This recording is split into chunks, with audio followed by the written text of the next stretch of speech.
guys, hope you're going well. Let's wrap up the month of October with some of the other bits and pieces and things that I've been watching. Can you believe that October is over?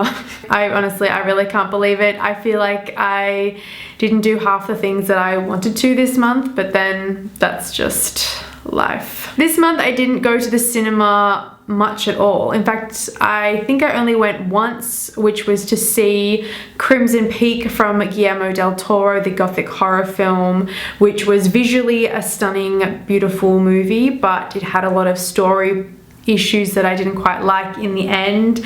I did a whole standalone review on that one if you're interested in seeing that properly. So sadly that was the only movie I saw at the cinemas. I almost can't believe it. The next thing I'm seeing though, which I am looking forward to, is the new 007, the new Bond film, Spectre. I am actually going to be like the last person to see it because it premiered in the UK like 3 weeks ago, and then it opened in the USA. It opened November 6th, and it's not coming here to Australia until November 12th. I don't know why that I have to wait 3 weeks before it opens here, and it's already opened like the rest of the world. I think the only other countries it hasn't opened yet is Japan and South Africa. You could say I'm an impatient person, or you could just say that I want to be current with the rest of the world. Like, we are so globalized nowadays. It just sucks so much that I have to wait 3 weeks before a movie makes it from London to Sydney. Okay, rant over. A new musical movie which I saw was the movie London Road, directed by Rufus Norris and adapted from the stage play of the same name. Now, you probably know that musicals are my least favorite genre of all the genres.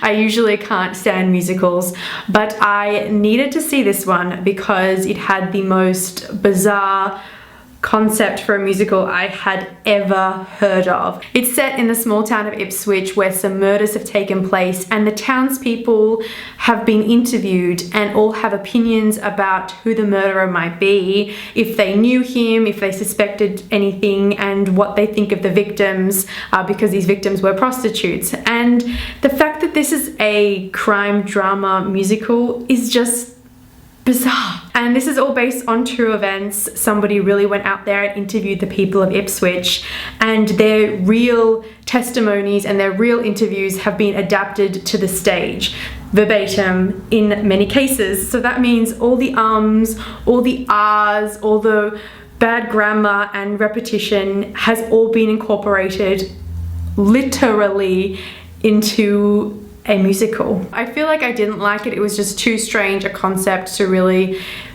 get into, and to really it was a really uncomfortable concept to me. Although, having said that, after I finished watching the movie, like the next day, I was humming some of these songs. So I don't know, it kind of does get stuck in your head. The Gift is a psychological indie thriller starring Jason Bateman and Rebecca Hall. This is from writer-director Joel Edgerton. So he wrote, direct, and he also acts in it too. So triple threat going on right there. It's this cat and mouse mind game thriller where this couple reconnect with a guy from the husband's past, and he starts hanging around them and acting a little bit strangely, kind of creeping them out.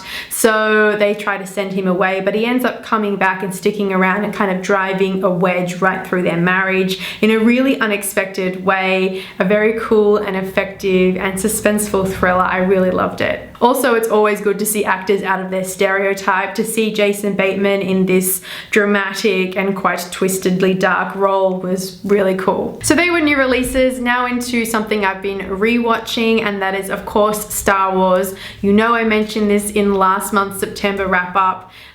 One of the local TV stations was playing them every Saturday in order, so of course I was watching them every Saturday night, and we just finished them. I think last week was the Return of the Jedi, so it's all done and dusted now, and yeah, it was just great to sort of rewatch them all in the lead up to The Force Awakens. And yes, my tickets are booked for the midnight screening on December 16th at 12:01 a.m. Let's dive into television now with a TV series I did not expect to enjoy as much as I have. This is Brooklyn Nine-Nine starring Andy Samberg, and it is hilarious. It is a cop sitcom, and honestly, I know it's been out for ages. I've just finished watching season 1 and I'm halfway through season 2, and I don't usually love sitcoms. They're just sort of something that's on in the background, but I love this series. I think it is so funny, and yeah, I think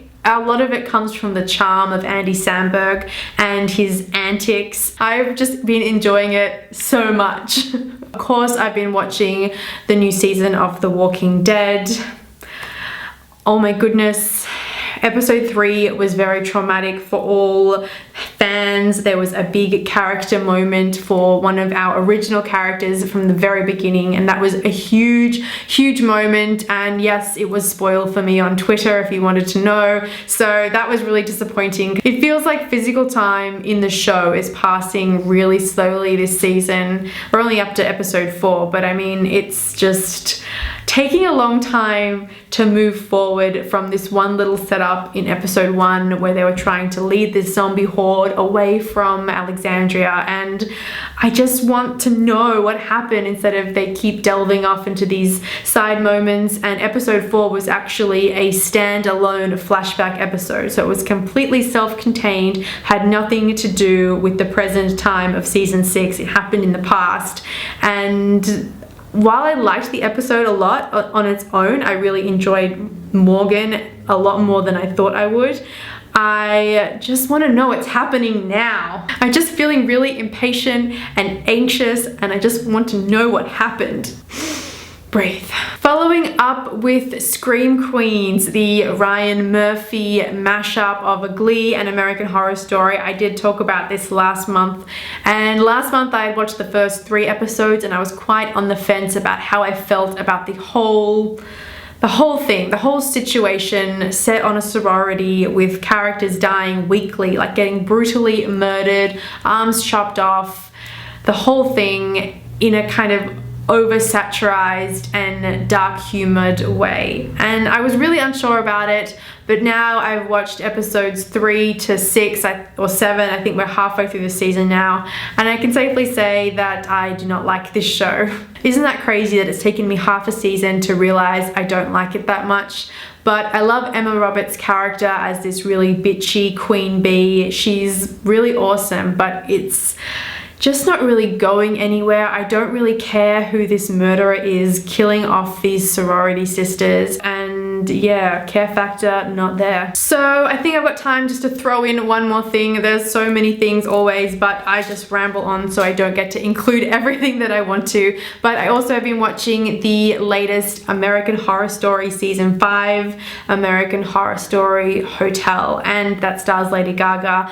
I was really looking forward to it because I enjoyed the first American Horror Story, and then I didn't see the Asylum one, I didn't see the Coven one. I liked Freak Show, but I didn't like the second half of the season. I thought it kind of really went downhill, but I really enjoyed the first half. And now with Horror Story Hotel, I am quite enjoying it. It's really strange and the narrative is so loose. It's more like these meanderings around the hotel and all these different characters that are coming in to stay there and what their pasts are and what they've done. I am kind of quite liking it. It's very dark and very bloody, except I'm not a huge fan of Wes Bentley, who is the lead sort of detective guy trying to solve these cold cases.